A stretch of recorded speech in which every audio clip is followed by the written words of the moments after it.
하나님께서 오늘 우리에게 주시는 말씀은 신약성경 히브리서 2장 17절의 말씀입니다. 하나님의 말씀을 봉독합니다. 하나님의 말씀을 경청하십시오.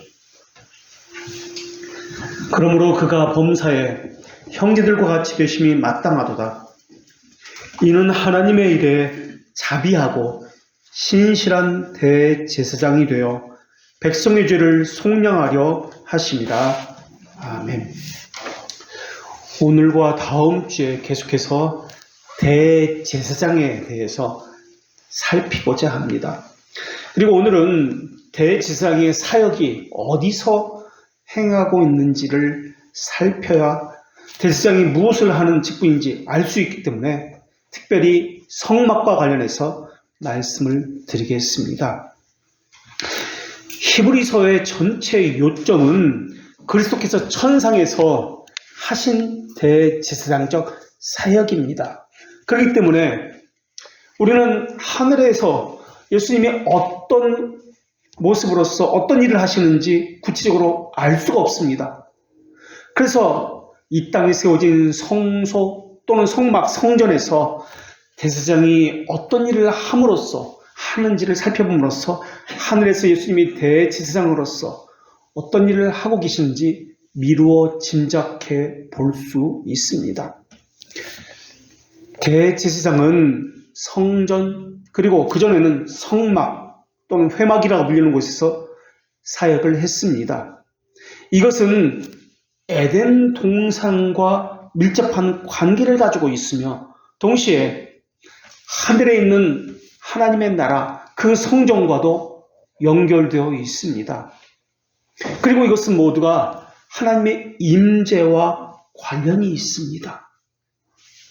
에덴 동산에서 아담과 하와는 하나님의 현존과 늘 함께 있었습니다. 늘 하나님의 임재를 경험하며 살고 있었습니다. 그런데 타락 이후에 이것은 사라져버렸습니다. 족장들도 아담처럼 늘 하나님의 현존과 함께 하지는 못했습니다. 그런데 모세가 어느 날 갑자기 불타는 나무 떨기에 하나님의 임재를 처음으로 경험하게 되었습니다. 이 경험을 통해서 출애굽한 이스라엘 백성은 마치 아담과 하와가 에덴 동산에서 하나님을 경험했던 것처럼 하나님을 경험하기 시작합니다. 하나님의 현존에 대해서, 하나님의 임재에 대해서 경험하기 시작합니다. 이것은 에덴 동산 이후에 처음 있는 놀라운 사건이었습니다. 어떻게 하나님이 백성들 가운데 늘 임재하는가 하는 것이었습니다. 그것도 죄가 있는 백성들 가운데 말입니다. 에덴 동산에서야 죄가 없었기 때문에 하나님의 임재가 있었다고 할 수 있지만은 이스라엘 백성들은 죄가 여전히 있었습니다. 하나님께서는 출애굽기 29장 45절에서 이렇게 말씀하셨는데 내가 이스라엘 자손 중에 거하시겠다고 합니다. 그리고 그들의 하나님이 되시겠다라고 말씀합니다. 하나님의 임재를 그들이 경험하게 해주겠다. 그들과 함께 계시겠다라고 말씀하십니다. 이 말의 의미는 하나님의 임재를 의미하고 있는 이 말의 의미는 아담과 하와가 에덴 동산에서 하나님과 경험했던 그 친밀함을 회복한다는 말입니다. 교제를 회복한다는 말입니다. 그런데 하나님은 죄 가운데 거하시지 않습니다. 그래서 하나님께서는 이스라엘 백성들에게 하나님의 임재를 위해서 성막을 만들라고 명령하십니다. 그리고 성막을 어떻게 만들어야 되는지에 대해서 구체적으로 말씀해 주십니다. 아주 세밀하게 말씀해 주셨는데 그 명령 그대로 지어지길 하나님께서는 원하셨습니다. 그러면서 하나님은 이스라엘 백성에게 또 순종과 언약의 책무를 요구하셨습니다. 출애굽기 19장 5절에서 이스라엘 백성에게 하나님께서는 이렇게 말씀하셨습니다. 세계가 다 내게 속하였나니 너희가 내 말을 잘 듣고 내 언약을 지키면 너희는 모든 민족 중에서 내 소유가 되겠고 너희가 내게 대하여 제사장 나라가 되며 거룩한 백성이 되리라. 출애굽기 19장 5절에서 분명하게 내 언약을 지키면이라는 단서를 달고 있습니다. 그런데 하나님은 말씀으로만 이것을 명령한 것이 아니었습니다. 문서로 기록해서 언약서를 만들라고 또 명령하십니다. 출애굽기 24장 6절 이하에 하나님께서 이렇게 기록하게 하셨습니다. 모세가 피를 가지고 반은 여러 양푼에 담고 반은 제단에 뿌리고 언약서를 가져다가 백성에게 낭독하여 듣게 하니 그들이 이르되 여호와의 모든 말씀을 우리가 준행하리이다. 모세가 그 피를 가지고 백성에게 뿌리며 이르되 이는 여호와께서 이 모든 말씀에 대하여 너희와 세우신 언약의 피니라. 언약서를 순종한다고 백성들은 그렇게 화답을 했고요. 그런 이후에 언약의 피를 백성들에게 뿌렸습니다. 그것을 조건으로, 언약을 지킨다는 조건으로 제사장 나라여 거룩한 백성이 되게 하시겠다라고 말씀하셨습니다. 우리는 어떤 사람들입니까? 거룩한 나라와 거룩한 백성, 제사장 나라와 거룩한 백성으로 불리는 사람들 아닙니까? 그 말의 의미는 하나님과의 언약의 약속을 지키겠습니다 라고 서약했다는 뜻입니다. 그리고 언약의 피, 죄들의 씻김에 관한 피를 뿌림을 받았다는 말입니다. 이방인들은 가시적인 형상을 만들어 그 형상 안에 신성이 깃들어 있다고 생각을 했습니다. 그래서 우상 숭배자들은 프로그램을 또는 안수나 어떤 의식적 행위에 어떤 가식인 것에 무슨 신적인 능력이 깃들어 있다고 여기고 있습니다. 그래서 자기가 섬기는 신을 이런 방식에 의해서 이렇게 하면 만날 것이다 라고 고안해냈습니다. 그렇게 하면 신 깃들거나 아니면 신의 효력이 있다고 믿었습니다. 그리고 이방의 신들은 한 지역에 여러 신이 존재한다고 믿었습니다. 그러나 하나님은 다른 신은 제거해내라고 말씀하셨습니다. 우상은 가상으로 만들어진 것이지만 하나님은 실제로 현존하시는 분이기 때문에 그렇습니다. 그래서 이스라엘 백성은 하나님이 임재하시는 성막을 만들었고 그 안에 음식과 음료를 상징적으로 항상 비치해 두어야 했습니다. 불은 밤낮으로 끄지 아니하고 밝혀야 했습니다. 하나님께서는 출애굽기 25장 30절에서 이렇게 말씀하셨는데 상위에 진설병을 두어서 항상 내 앞에 있게 할지어다 라고 말합니다. 하나님의 임재가 이스라엘 백성들과 항상 함께 한다는 것을 상징적으로 보여주기 위해서 하신 말씀입니다. 이 성막을 원어로는 미시칸이라고 이야기하는데 이 단어만 출애굽기에 58번이나 나옵니다. 우리말 성경에는 이 단어가 성막 또는 장막, 회막이라고 이렇게 번역되어 있지만 사실 이 단어는 그런 개념이 아니라 거주한다, 만난다 라는 개념으로의 단어입니다. 생각을 해보십시오. 하나님은 영원이십니다. 영이시고 무한이십니다. 영이고 무한이신 그분이 어떻게 시간과 공간 안에 제한과 유한 안에 거할 수 있겠습니까? 유한이 무한을 담을 수가 없습니다. 그런데 거하시겠다라고 말씀하십니다. 이것은 자신을 낮추어야만 한다는 뜻입니다. 예수님께서도 그래서 이 땅에 오신 것입니다. 그런데 그것을 볼 수 있는 사람이 아무도 없었습니다. 모세조차 그것을 볼 수 있도록 허락되지 않았습니다. 대제사장도 성막 안에 들어간다 할지라도 연기가 가득 차서 하나님의 임재를 볼 수가 없었습니다. 그리고 또 누구든지 하나님을 볼 수 없도록 그것을 상징하기 위해서 휘장으로 그것을 성소를 가로막았습니다.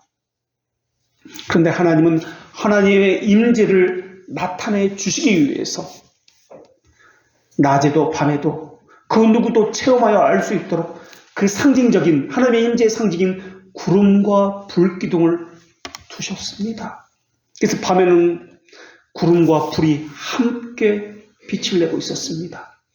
낮에는 그 구름이 마치 우리는 높은 산, 설악산이나 이런 높은 산에 가면은 구름이 그 밑에 깔려 있는 것처럼 그렇게 보일 수 있습니다. 그런데 이 성막에 있는 구름은 위에 있는 것이 아니라 장막 위에 내려와 앉아 있습니다. 그리고 이 구름이, 밑에 있는 구름이, 이 텐트 위에 있는 구름이, 바로 여기 있는 구름이 진영을 옮길 때마다 그 성막 위에 함께 움직였습니다. 보통 구름은 이렇게 옆으로 흘러갑니다. 그래서 비행기를 타면 뒤로 흘러갑니다. 그런데 이 구름은 그렇게 하지 않습니다. 위에 올라갔다가 내려오기도 합니다. 장막에 옮길 때마다 흘러가는 것이 아니라 그 구름이 또 따라옵니다. 그리고 신기한 것은 밤이 되면 타는 불과 함께 구름이 함께 있다는 것입니다. 구름은 수증기라 불과 함께 있을 수가 없습니다. 그런데 불과 구름이 함께 있었다는 것입니다. 마치 모세가 떨기나무에서 불이 탔지만 나무가 타지 않은 것처럼 장막도 불 가운데 있었지만 장막도 타지가 않았습니다. 구름이 머물러 장막 위에 있으면은 멈춰야 했습니다. 구름이 위로 올라가면은 백성들은 이제 행군해야 했습니다. 구름은 옆으로 흘러가는 것인데 구름은 위아래로 이동을 합니다. 구름을 따라서 광야를 지나갔고 사막을 지나갔습니다. 구름이 내려오면은 장막을 치고 멈추어야 했습니다. 유대 광야의 연간 강수량은 100mm 이하로 비가 거의 내리지 않습니다. 그리고 낮에는 뜨거운 그 높은 기온이 있기 때문에 지면의 열기는 70도까지 올라간다고 합니다. 장장 40년을 그렇게 걸어가야 했습니다. 사우나 같은 그러한 열기 속에서 먹고 있는 것은 물론이고 그곳에서 사는 것 자체가 40년간 살았는데 하나님의 보호가 아니고는 설명이 되지 않습니다. 그것을 백성들이 다 경험합니다. 하나님은 성막에서도 마찬가지입니다. 모든 감각을 동원해서 하나님의 임재를 경험할 수 있게 만들어 주셨습니다. 성막에서는 향이 끊이지 않고 쉬지 않고 피웠습니다. 향을 통해서 후각적으로 하나님의 임재를 경험하게 하셨습니다. 출애굽기 30장 8절에서 하나님은 이 향은 너희가 되도록 여호와 앞에서 끊지 못할지며라고 말씀하셨습니다. 앞서 하나님은 등전도 끊이지 않게 키라고 말씀하셨습니다. 하나님은 진설병도 끊이지 않게 놓으라고 하셨습니다. 등잔은 시각을 위함이요 진설병은 이 떡은 우리의 미각을 위함이었습니다. 또 하나님은 방울을 달라고 하셨는데 이것은 우리의 청각을 위함입니다. 하나님은 또한 대지상에게 에봇을 입고 그 흉패에 12지파를 상징하는 돌로 달게 하셨습니다. 이것은 택하신 족속을 기억하고 절대 잊지 않는다는 우리의 기억의 감각을 위해서였습니다. 그래서 후각으로도 미각으로도 청각으로도 또 시각으로도 하나님이 우리와 함께 한다는 것을, 또 기억으로도 하나님께서 우리와 늘 함께 하신다는 것을 끊이지 않고 보고 체험할 수 있도록 그렇게 성막 안에서도 그렇게 해주셨습니다. 대제사장은 하나님과 교제하고 하나님과 만나는 사람이기 때문에 자기 몸도 청결해야 했습니다. 그리고 성전도, 성소도, 성막도 청결하게, 성결하게 만들어야 했습니다. 왜냐하면 하나님의 거룩한 임재가 있는 곳이기 때문에 그곳에서 사역하는 사람이 대제사장이었기 때문에 그렇습니다. 그래서 그곳에 있는 제사 기구라든지 제사 의식, 참여하는 사람, 제물, 그 모든 것이 하나님의 거룩한 임재와 관련되어서 거룩하고 성결해야만 했습니다. 하나님은 하나님의 임재를 40년 동안이나 계속 그들에게 항상 보여주셨습니다. 에덴 동산에서처럼 늘 하나님의 임재가 그들에게 있었습니다. 그래서 그들은 하나님이 그들 가운데 있다는 것을 모두 보았고 경험했습니다. 그런데 여기서 우리는 하나님의 그 임재가 성막 안에 머문다. 성막은 거주지라는 것을 우리가 살펴보았습니다만 문제가 생기는 게 뭐냐면 하나님의 편재성에 대한 어려운 문제를 마주하게 됩니다. 하나님은 어디든 계십니다. 그런데 왜 성막에만 계시죠? 이방인들처럼 하나님의 임재가 가시긴 성막에 이 물질에 임한 것입니까? 임한 것입니까? 그렇게 생각하면 안 됩니다. 이것은 하나님의 임재가 임했다는 개념은 어떻게 해석해야 되냐면 하나님의 능력과 특별한 보호하심이라는 차원에서 이해해야만 합니다. 여기서 우리는 가신 것에 숨겨져 있는 언약의 의미를 발견해야만 합니다. 성례는 우리의 연약한 믿음을 보존하기 위해서 우리 양심에 하나님의 약속을 새기신 외적인 상징입니다. 우리는 여기서 하나님의 임재가 있기 전에 있었던 일이 무엇인지를 살펴야 합니다. 이것은 언약식이 먼저 있었습니다. 그 언약식이 체결되기 전에는 하나님의 임재를 그 누구도 가까이 갈 수도 없었고 볼 수도 없었습니다. 그래서 그 백성들의 대표자인 모세가 먼저 정결 예식을 치러야 했습니다. 그리고 하나님의 산이라 불리는 신의 산에 그때서야 정결 예식을 치른 후에 오를 수가 있었습니다. 하나님은 율법과 함께 가시긴 상징을 우리에게 나타내 보이셨습니다. 사람은 육체로 구성된 물질로 구성된 피조물이기 때문에 아무래도 가식인 것에 관심이 있습니다. 자기가 직접 체험하고 보고 듣고 만지는 것에 관심이 있습니다. 그런데 가시성에는 가시적인 상징에는 늘 위험성이 도사리고 있습니다. 왜냐하면 가시적인 상징은 실체가 아니기 때문에 그렇습니다. 본질이 아니기 때문에 그렇습니다. 이것이 의미하는 바가 따로 있기 때문에 그렇습니다. 그것을 우리는 표징된 것이라고 이야기합니다. 그런데 유기된 자들은 이 가식인 것만 가지고 실체가 아닌 것만 가지고 그것을 만족합니다. 또 그것만을 원합니다. 그런데 하나님의 자녀는 그렇지 않습니다. 이것이 말하고자 하는 그 숨겨진 의미, 진의를 파악하고 이 표징된 것을 붙듭니다. 이것이 참된 주의 백성들입니다. 그러나 유기된 자들은 가식인 것에 집착합니다. 그것을 얻었다고 만족합니다. 그것을 얻으면 교만해집니다. 이런 사람은 유기된 자일 가능성이 많습니다. 그들은 가식인 것만 매달립니다. 그래서 화려한 것을 좋아합니다. 그래서 장엄한 것, 신비한 것, 큰 것, 숫자, 이런 규모에 대해서 관심이 있습니다. 하나님께서는 이 가식인 상징을 통해서 그 안에 숨겨진 진의가 있다, 표징된 것이 있다는 것을, 그 언약이 있다는 것을 말씀해 주고 계십니다. 그래서 이 언약, 가시적인 것을 바르게 해석해 주기 위해서 우리에게 선지자를 보내주셨고 대지상을 주셨고 또한 오늘날은 참된 교회를 우리에게 주신 것입니다. 어리석은 길로 가지 않게 하기 위해서 순전한 말씀으로 하나님의 의도를 해석해 주고 하나님의 뜻이 무엇인지를 바르게 알게 하기 위해서입니다. 그래서 성례를 다른 말로 가시적 말씀이다 라고 이야기합니다. 하나님은 가시적 사건, 가시적인 물체를 통해서 우리 양심에 약속을 새깁니다. 우리도 이러한 것을 경험하게 되는데 이것을 일반 성례라고 이야기합니다. 그래서 일반 성례는 영원하고 지속적인 것이 아닙니다. 일시적인 것입니다. 간헐적인 것입니다. 그래서 일반 성례는 선악을 알게 하는 나무도 그렇고 홍해를 건넌 이스라엘 백성들, 이것도 일반 성례입니다. 영원한 법으로 제정된 것이 아니기 때문에 성례라고 합니다.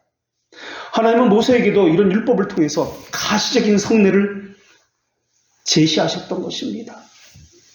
이행하면 복이 임하고 불순종하면 저주를 받는다는 언약이 담겨있는 그러한 법을 주셨던 것입니다. 율법의 이행의 결과가 복으로 임한다 할지라도 교만하지 말아야만 합니다. 그 결과가 불행으로 나타나도 불평하거나 하나님을 원망하지 말아야 합니다. 왜냐하면 율법은 언약의 실체에게 인도한 하나의 안내자에 불과하기 때문에 그렇습니다. 그러니까 가식인 것을 가지고 불평하거나 원망하지 말라는 것입니다. 하나님은 율법을 올바로 해석해 줄 수 있는 선제들을 그래서 지속적으로 보내주셨습니다. 그래서 참된 교회를 만나게 하신 것입니다. 가식인 일반 성례에 대한 올바른 자세를 갖게 하기 위해서입니다. 아브라함에게는 가식인 일반 성례인 약속의 할례를 받게 하셨습니다. 할례는 그리스도의 고난을 생각하게 만드는 가식인 외적 상징이었습니다. 또한 하나님의 자녀라는 징표로는 가식인 일반 성례였습니다.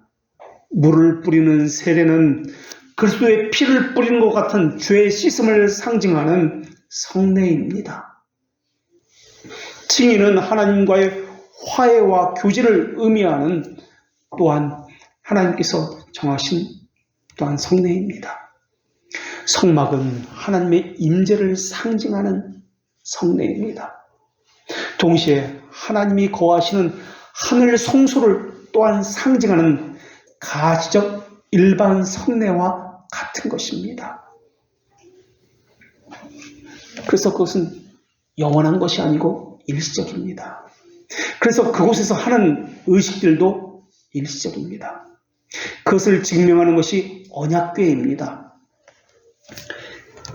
역대상 28장 2절에는 하나님께서 이렇게 말씀하시는데 이에 다윗 왕이 일어서서 이르되 나의 형제들 나의 백성들아 내 말을 들으라. 나는 여호와의 언약궤 곧 우리 하나님의 발판을 봉헌할 성전을 건축할 마음이 있어 건축할 재료를 준비하였으니 라고 말합니다. 하나님이 앉아 계시는 보좌에서 발을 올려놓는 발판이 언약궤다라는 겁니다. 보좌에 있는 발판의 언약궤다. 그러니까 이 말의 의미는 성막은 우주적인 편재성을 말하기 위해서 도입된 상징적, 가시적 상징이라는 겁니다. 그러니까 성막이 말하는 것은 우리는 지역적이고 어떤 편협성을 가지고 이야기합니다만 오히려 우주적이고 보편성을 가지고 있는 하나님의 편재성을 이야기하고 있다는 것입니다. 왜냐하면 성막 안에 하나님의 언약궤가 들어있기 때문에 그렇습니다. 하나님이 앉아 계시는 보좌 그리고 하나님께서 발을 두시는 발판, 이 발판이 언약궤다, 성막이다라는 것입니다. 그래서 성막은 하늘과 땅을 연결하는 기둥과 같은 역할을 하는 것입니다. 이것은 성전 봉헌식에서 솔로몬의 기도에도 잘 나타납니다. 열왕기상 8장 30절 말씀에 보면 이런 말씀이 나오는데 주의 종과 주의 백성 이스라엘이 이곳을 향하여 기도할 때는 성전을 향해서 기도할 때는 주는 그 간구함을 들으시고 주께서 계신 곳 하늘에서 들으시사 사하여 주시옵소서. 성전에 하나님의 임재가 있는데 기도는 성전을 향해서 기도합니다. 그런데 주께서 들으시는 곳은 하늘에서 그 기도를 들으셨다라고 이야기합니다. 하늘이라는 말은 하늘이라는 어떤 지역을 말하는 것이 아니라 하늘에 계신 우리 아버지라는 이 주기도문 해설에서도 보듯이 하이델베르크 교리문답 121문에 보면은 인간적인 감성이나 지상적 개념을 품지 말라는 말의 의미가 하늘에 계시다라는 개념입니다. 그래서 이것을 여기서도 적용하면 하나님은 성전에만 성막에만 머문다는 개념이 아니다라고 해석합니다.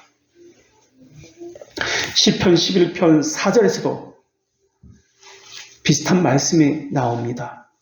여호와께서 그의 성전에 계시고 여호와의 보좌는 하늘에 있으며 여호와께서 그의 성전에 계신데 하나님의 앉아 계시는 보좌는 하늘에 있다라고 이야기합니다. 그의 눈이 인생을 통촉하시고 그의 안목이 그들을 감찰하시는도다. 여호와께서 성전에 계시는데 보좌는 하늘에 있다라고 말씀하고 있습니다. 이것이 말하는 것이 편재성을 이야기합니다. 그럼 성막에 하나님이 임재했다는 말의 의미는 먼저 말씀드렸듯이 하나님의 특별한 관심을 가지고 있다, 보호하심을, 특별한 사랑을 부어주시고 계신다라는 개념으로 이해하셔야 합니다. 그래서 하늘에 계신다는 것과 하나님의 시온산에 임재한다는 것은 서로 상충이나 모순됨이 없습니다. 우리는 임재를 지역적으로 생각합니다. 그게 아니라 하나님의 특별한 은혜와 보호하심으로 이해해야 합니다. 그래서 우리가 성령이여 이 자리에 임재하여 주시옵소서라는 기도는 의미를 알고 기도해야 합니다. 하나님은 편지하기 때문에 어디든 계십니다. 그런데 이 자리에 임재하여 주시옵소서라고 기도할 때 이 말의 의미는 특별한 은혜와 보호를 바랍니다 라는 개념으로, 만약에 그런 개념을 알고 기도한다면 괜찮습니다만 그렇지 않다면 그것은 잘못된 기도입니다. 그래서 하나님께서는 하나님의 백성과 하나님과의 관계를 규정하는 언약서를 어디에 넣어두셨는가 라는 것을 보면은 민수기 7장 89절에 보면은 모세는 하나님과 이스라엘 백성이 맺은 그 협약서, 곧 언약의 증거를 언약궤 안에 넣어두라고 명령하십니다. 그리고 이 언약의 증서가 있는 이곳을 하나님의 발판으로 삼으셨다라고 합니다. 이 언약궤를 증거궤라고도 이야기합니다. 또는 여호와의 언약궤라고도 부릅니다. 그래서 언약 백성이라고 부르는 것입니다. 민수기 10장 33절에서 이 언약궤가, 이 10장 33절에 보면은 언약궤가 그 3일길에 앞서가서 여호와의 언약궤가 먼저 앞서갔다고 합니다. 그래서 이스라엘 백성이 쉴 곳을 찾았다라고 말씀하고 있습니다. 언약의 말씀이 먼저 가서 이스라엘 백성들의 몸이 쉴 곳, 육체가 쉴 곳을 먼저 찾았습니다. 그런데 아이러니하게도 이 언약궤, 여호와의 언약궤 또는 증거궤라고 하는 이 뚜껑 윗부분을 다른 말로 뭐라 부르냐면 속죄소라고 부릅니다. 우리의 죄가 사여진다 라는 언약이 이 속에 있기 때문에 그렇습니다. 그래서 출애굽기 26장 34절에서 하나님이 이렇게 명령하셨는데, 너는 지성소 안에는 증거궤 위에 속죄소를 두고라고 말입니다. 그리고 출애굽기 30장 6절에서는 하나님께서는 그 속죄소에서 내가 너를 만나겠다라고 말씀하십니다. 그 속죄소, 그러니까 언약궤 그 위에 뚜껑, 그 윗부분에 여기서 내가 너를 만나겠다라고 말씀하십니다. 속죄소는 히브리어로 카포레트라고 불립니다.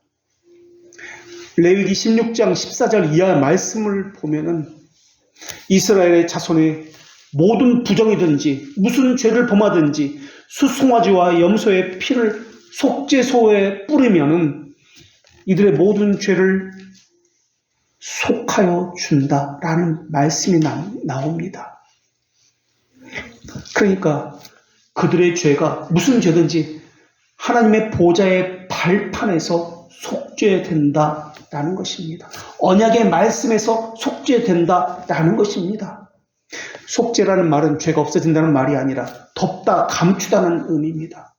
그래서 언약궤를 담아둔 이 뚜껑, 이 증거궤, 언약궤, 이 뚜껑, 이게 속죄소라고 하는데 이 뚜껑 덮는다는 개념에서 뚜껑, 여기서 죄가 덮여지고 감추어진다라는 의미로, 카파르에서 온 단어인데 속죄라는 단어는 화목 제물을 드려질 때 백성들의 죄가 그 제물로 인해서 덮여졌다는 의미로 사용되고 있습니다. 언약의 말씀 속에 죄들의 용서에 대한 하나님의 그 뜻이 담겨 있습니다. 이것이 말하고자 하는 것은 속죄소입니다. 그것이 회막 안에 있습니다. 언약궤에 있습니다. 이 단어는, 속죄라는 단어, 이 카파라는 단어는, 덮는다는 단어는 노아가 방주를 지을 때 하나님께서 또한 명령을 하셨는데, 물이 들어오지 못하도록 그 배에 역청으로 암탉으로 바르라 라고 그렇게 말씀하셨습니다. 창세기 16장 14절에서 물이 들어오지 못하도록 바른다, 덮는다 라는 개념입니다. 하나님의 은혜가 죄가 들어오지 못하도록, 물이 들어오지 못하도록 덮었다, 가렸다라는 개념입니다. 히브리서 저자는 모세가 지은 성막이, 이 땅에서의 성막이 하늘 성소의 모형이라고 말씀하고 있습니다. 하늘에 있는 성소를 땅에 그대로 복제한 것이 이 땅에 있는 성막이었다라고 이야기합니다. 그렇기 때문에 그곳에서는 죄와 불결함과 부정함은 들어올 수가 없습니다. 그 성막이 오늘날 이 땅에 세워두신 교회입니다. 교회는 부정과 불결이 들어와서는 안 됩니다. 에덴 동산에 죄와 불순종이 있어서는 안 되는 것과 마찬가지입니다. 근데 여기서 중요한 것은 하나님이 사람이 거하는 그 장소, 그 땅을 하나님이 함께 거하는 장소로 만드셨다는 점입니다. 하나님의 임재하심은 이스라엘 백성들의 일상의 삶과도 연결이 되기 시작합니다. 하나님은 이스라엘 백성에게 거룩한 것, 속된 것, 부정한 것, 정한 것을 구분하는 것을 알려주시기 시작합니다. 하나님이 계신 곳에서는 부정한 것, 불결한 것, 죄가 있어서는 안 되기 때문에 이스라엘 백성들도 죄를 가져서는 안 되기 때문에 그렇습니다. 그래서 제사장은 우선 거룩한 성소를 속된 것과 분리시켜야만 했습니다. 하나님이 거하시는 모든 것은 거룩하고 그 안에 거하는 모든 물건도 정결해야 했기 때문에 그렇습니다. 그래서 정한 부류에 속하다는 것을 상징하기 위해서 하나님에 속한 사람은 정한 음식만 먹어야 했습니다.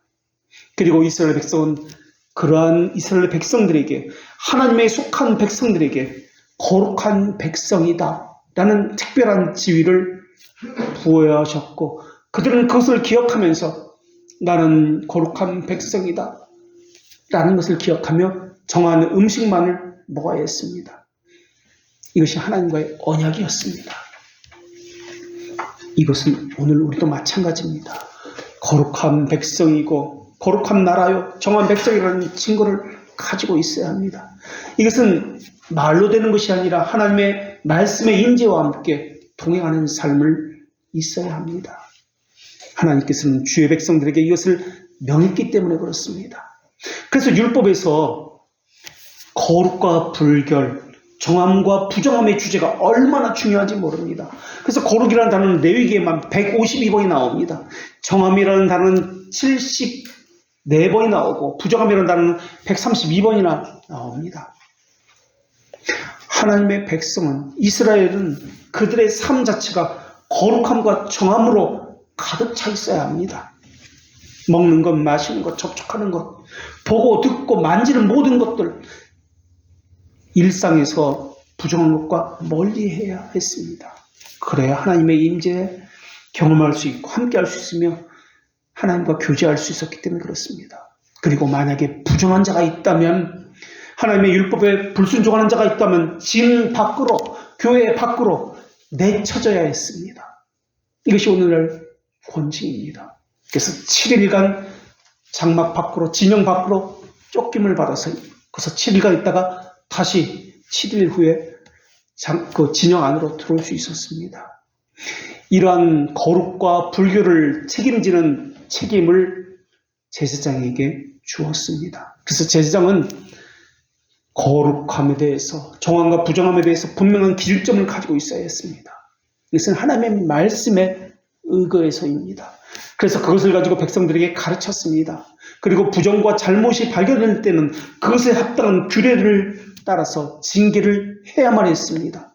그래야 이스라엘 백성의 온 회중을 보호할 수 있기 때문에 그럽니다.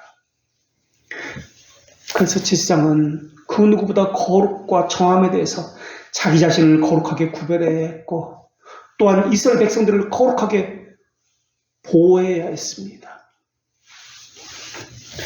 이것이 신약 성경에서 왕적 제사장이 하는 일입니다. 왕 같은 제사장이 하는 일입니다. 하나님은 그것을 어긴 백성에게, 그리고 제사장들에게 에스겔 22장 26절에서 이렇게 말씀하셨습니다. 에스겔 22장 26절에서 그들이 율법을 범했으며 성물을 더럽혔으며 거룩함과 속된 것을 구별하지 아니하였으며 부정함과 정한 것을 사람이 구별하게 하지 아니하였으며 그의 눈을 가리어 나의 안식일을 사람이 더럽혔느니라 라고 말입니다. 제사장이 제사장직을 바르게 수행하지 않았습니다. 그래서 회중이 부정해졌습니다. 그들은 성물을 더럽혔습니다. 율법을 범했습니다. 부정함과 정한 것을 구별하지 아니하였습니다. 안식일을 더럽혔습니다.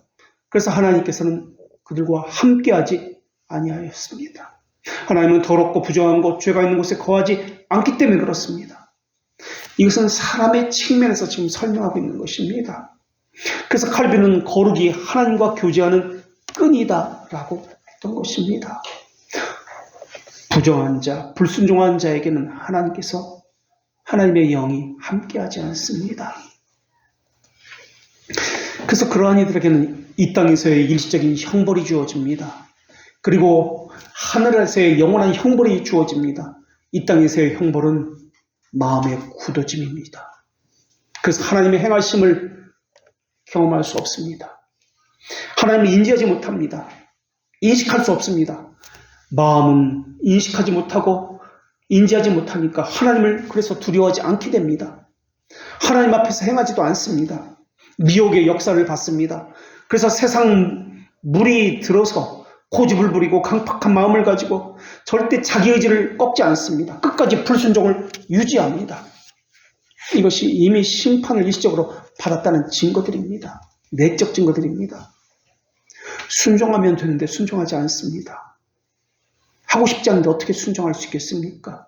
그것이 선천적인 자신의 경향성인데 몸과 영혼이 거부되는 하는데 어떻게 그것을 순종합니까?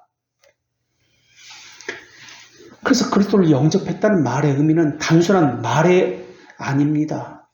바뀌어야 합니다. 순종해야 합니다. 훈련받아야 합니다. 왜냐하면 중생은 심정의 변화이기 때문에 그렇습니다. 내가 정말 하나님의 백성이 맞나 진지하게 자신을 돌아보아야 합니다. 하나님의 백성이라면 열매가 있기 때문에 그렇습니다. 열매라는 것은 거룩이라는 하나님의 형상의 회복입니다. 중생의 목표는 하나님의 형상의 회복이기 때문에 그렇습니다. 하나님은 부정하고 불결한 것에 대적하십니다. 하나님께서 이스라엘 백성 가운데 임재하신다는 말의 의미는, 거하신다는 말의 의미는 그들의 거룩함과 정결함을 전제로 하는 말입니다. 그래서 그들은 거룩하겠습니다. 말씀에 순종하겠습니다. 서약식을 한 것입니다. 물론 거룩함과 정결함에도 그 차이가 있습니다. 성소는 세 단계에 의해서 거룩함의 정도가 차이가 났습니다. 가장 거룩한 곳, 이것을 지성소라고 했습니다. 가장 안쪽 내실에 있었습니다. 이것은 사람이 절대 접근할 수 있는 곳이 아니었습니다.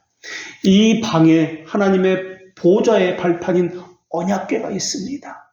보좌는 하늘에 있지만 그 발판은 땅인 이 성소에 있었다는 것입니다. 하나님의 언약의 말씀이 또한 그곳에 있었고 하나님과 하나님 백성 간의 언약의 그 증서가 그곳에 있었습니다. 그래서 이 성소와 하나님과 하나님의 말씀이 있는 이 성소와 가까이 가면 갈수록 생명이 있고 거룩함이 증가했습니다. 반대로 하나님과 하나님의 말씀으로부터 멀어지면 죽음이 있고 부정과 불결함이 증가합니다. 이스라엘 백성은 말씀을 상징하는 만나를 매일 먹었습니다. 이것을 통해서 하나님의 임재를 바라보면서 말씀과 함께 살았습니다. 그렇다면 오늘날 우리는 어떻습니까? 하나님의 임재와 함께 살고 있습니까? 난 어떻습니까? 하나님께 가까이 나아갔습니까? 아니면 하나님으로부터 멀어지고 있습니까? 가까이 나아갔다면 어느 정도로 가까이 갔습니까? 하나님의 백성은 하나님을 목말라 하게 되어 있습니다. 그래서 하나님께 가까이 나아가길 원하고 있습니다. 그렇지 않은 자는 하나님부터 점점 멀어지게 되어 있습니다. 하나님은 죄가 있어서 하나님과 가까이 나아가는 것을 못하게 되는 것을 막아주기 위해서 하나님과 하나님 백성 사이에 연결을 고리인 대제사장을 임명해 주셨습니다. 그래서 대제사장은 아주 중요한 사람인데 더 특별히 거룩해야 하고 더 특별히 정결해야 했던 사람입니다. 그래야만 하나님께 가까이 나아갈 수 있기 때문에 그렇습니다. 다른 사람보다 더 특별한 거룩함을 부여받았습니다. 그래서 대제사장의 위임 규례가 레위기 8장과 출애굽기 29장에 나오는데 아론과 그 아들들이 대제사장으로 위임받습니다. 위임받을 때 물로 씻습니다. 그리고 기름을 부음받습니다. 기름을 부음받다는 말의 의미는 그리스도인이라는 말의 의미입니다. 하나님의 자녀는 물로 씻음을 받습니다. 그리고 기름을 부음받은 자들입니다. 그런 다음에 아론과 그 아들들은 숫송아지로 속죄제물을 드렸습니다. 그리고 피를 뿌림으로 죄의 사면을 받았습니다. 그런 후에 다시 순양을 번제로 드려서 전부 불태워서 하나님께 향기로운 제물을 드려야 했습니다. 그리고 다시 번제를 드린 이후에 다시 순양을 제물로 드렸어요. 이번에는 특정 부분만 제단에서 불살라 태워야 했습니다. 이것은 화목제와 비슷합니다. 그리고 순양의 피를 갖다가 오른쪽 귓뿌리와 오른손과 엄지 발가락에 발랐습니다. 이 절차를 7일간 반복해서 했습니다. 하나님께 나아가는 일은 쉬운 일이 아닙니다. 제사장만 그런 것이 아닙니다. 레위인들도 하나님께 속하게 되기 위해서 제사장과 비슷한 이런 정결 절차를 거쳐야만 했습니다. 그런데 이런 제사장이 했던 정결의식, 레위 해야만 했던 정결의식을 또 해야만 했던 사람들이 있습니다. 출애굽 전에 6월절 의식이 제사장 정결의식과 비슷했다는 점입니다. 이스라엘 백성은 6월절 양의 죽음으로 인해서 큰 아들을 살리는 생명의 값을 치렀습니다.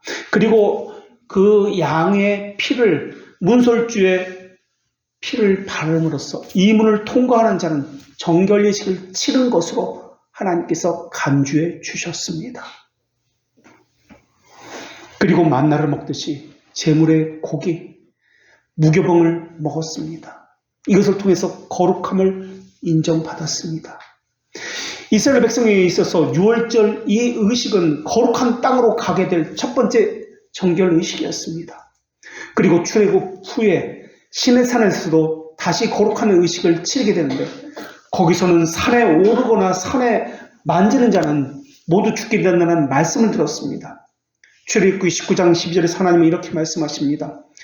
너는 백성을 위하여 주의 경계를 정하고 이르기를 너희는 산과 산에 오르거나 그 경계를 침범하지 말지니 산을 침범하는 자는 반드시 죽임을 당하리라. 죄가 있는 상태에서 하나님께 나올 수 없습니다. 죽임을 당하기 때문에. 그리고 14절에서 모세가 모든 백성들에게 이렇게 이야기합니다. 모세가 산에서 내려와 백성들에게 이르되 백성을 성결하게 하니 그들이 자기 옷을 빨다라. 자기 옷을 빨고 그 다음에 번제와 화목제를 드리게 합니다. 그리고 나서 아까 먼저 말씀드렸듯이 언약의 피를 뿌리고 언약의 의무를 다하겠다는 서원과 서약을 하게 됩니다. 그리고 언약 증서를 읽어서 들려주고 이것을 성소에 보관하게 된 것입니다. 제사장들은 그 몸에 일일이 피를 발랐습니다. 그런데 백성들에게는 피가 뿌려졌습니다. 요 차이만 있는 것입니다.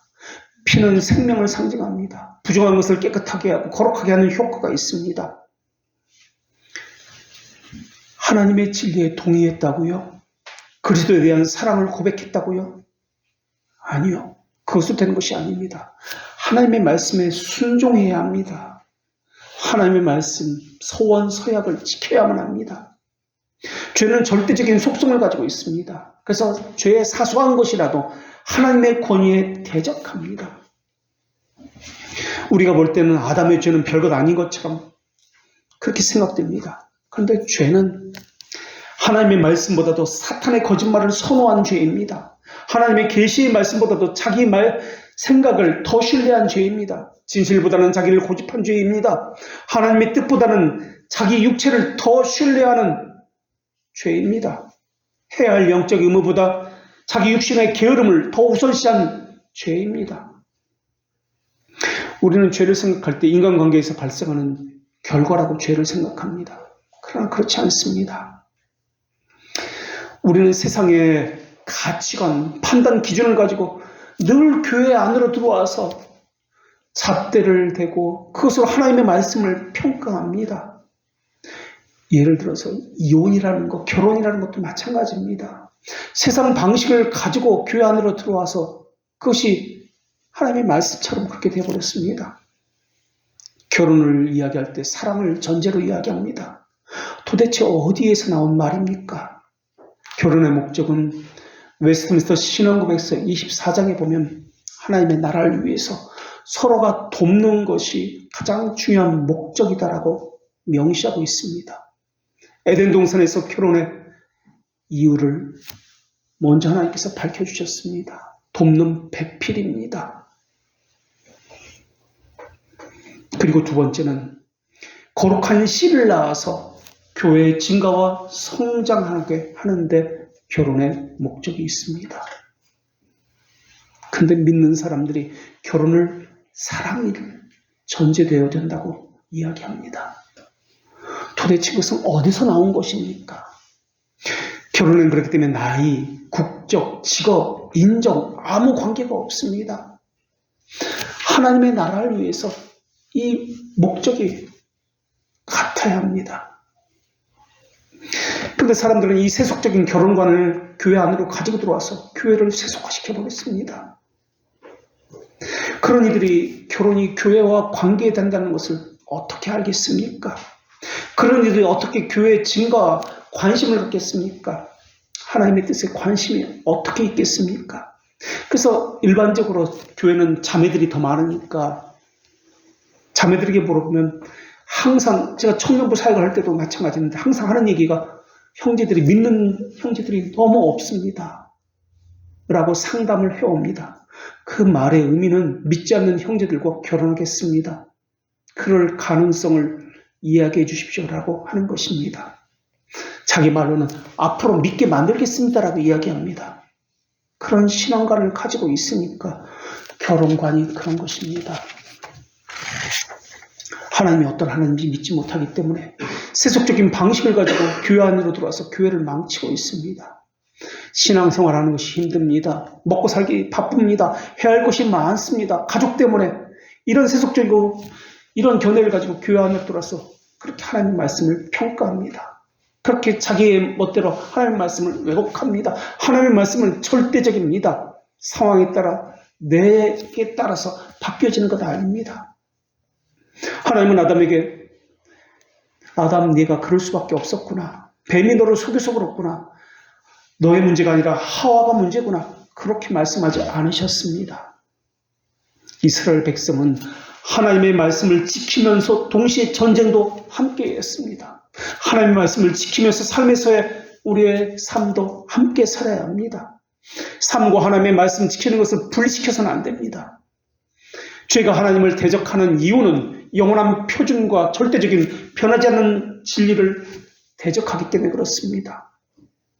왕 같은 제사장이라고 하나님께서는 신약 백성들에게 그렇게 말씀하셨는데 왕이란 말의 의미는 죄를 다스리고 대적하고 물리친다는 것입니다.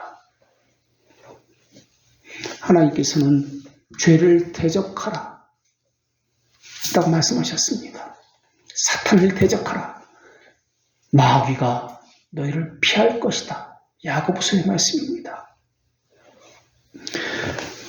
그래서 왕은 죄를 물리치고 다스리는 자를 이야기합니다. 그럼 제사장이라는 말의 의미는 죄를 구별하고 거룩히 행하는 특별한 직무를 행한다는 말입니다.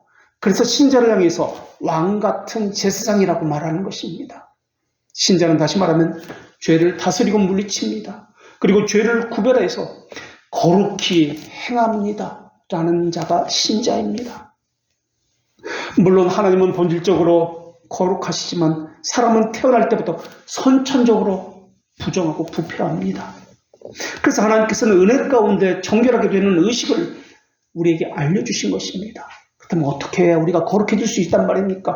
어떻게 해야 우리가 하나님을 만날 수 있습니까? 어떻게 해야 성결의 영이신 성령께서 우리와 함께 하신다는 것을 실제 체험하며 인식하는 삶을 살 수 있습니까?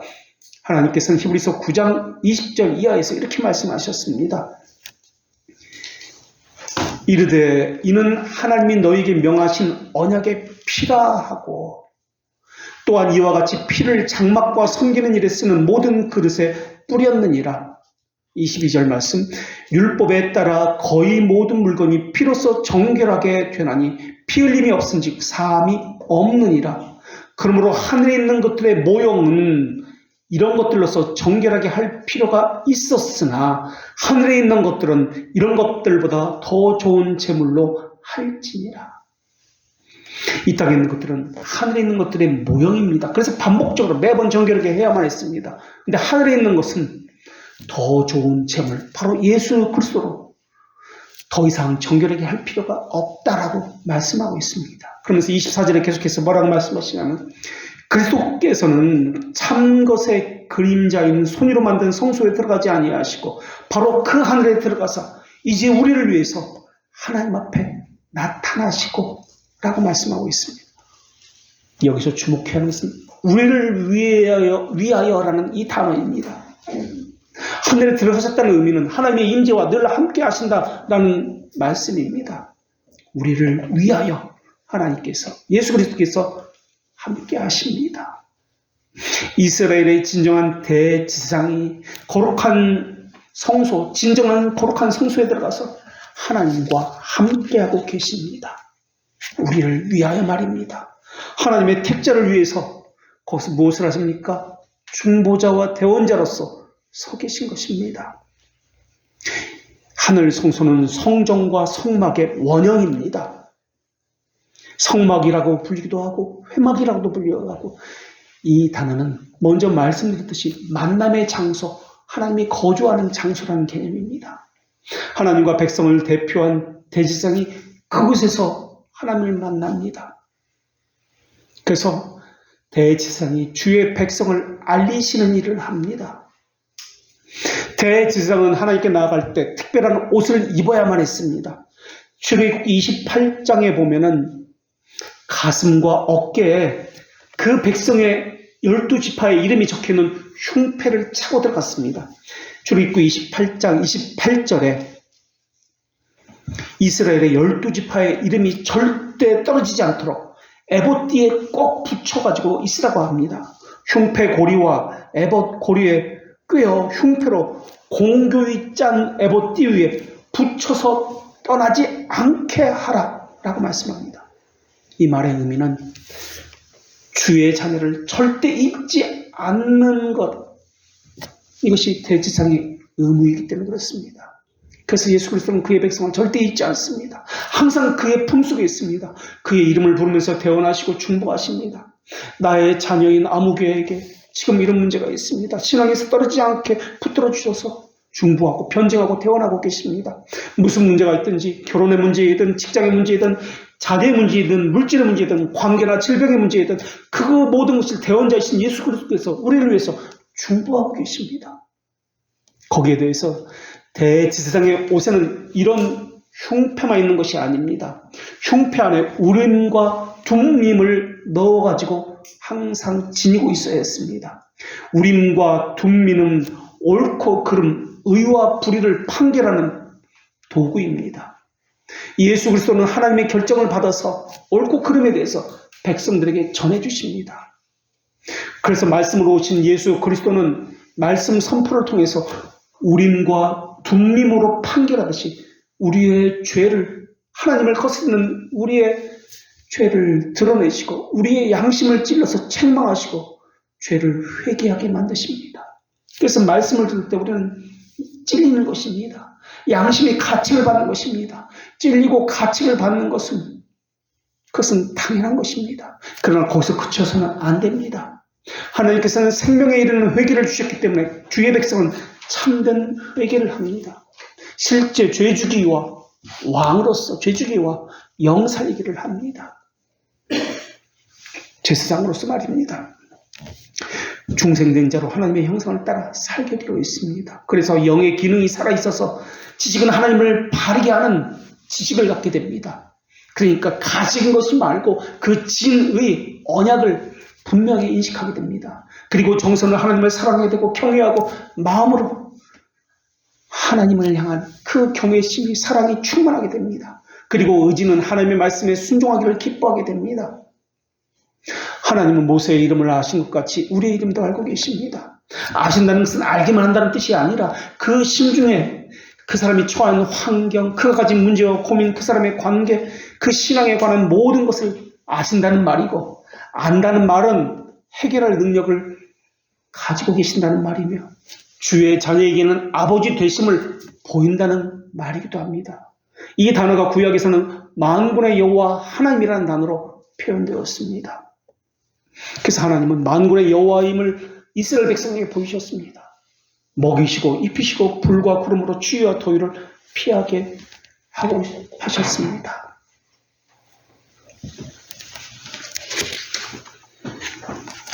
거기다 우리에게는 우리의 사정을 아시는 대지사장이신 예수 그리스도께서 계십니다. 그리고 그리스도께서는 오늘도 하나님 우편에서 우리를 위해서 대원하시고 중보하십니다. 그러나 우리에게 하나님께서 또한 명하신 것이 있는데 거룩함과 정결함입니다. 이것이 하나님과 교제하는 하나님을 붙드는 끈이기 때문에 그렇습니다. 그래서 왕 같은 제사장은 왕으로서 죄를 다스리고 정복합니다. 제사장으로서 정함과 부정을 가르치고 거룩으로 자신을 무장합니다. 예수 그리스도께서 대제사장인 것처럼 하나님도 우리에게 왕 같은 제사장으로서 자기가 누구인지 자신의 존재로서 삶으로서 증명하라고 말씀하셨습니다. 이것이 오늘 우리에게 주시는 하나님의 거룩한 말씀입니다. 기도하겠습니다.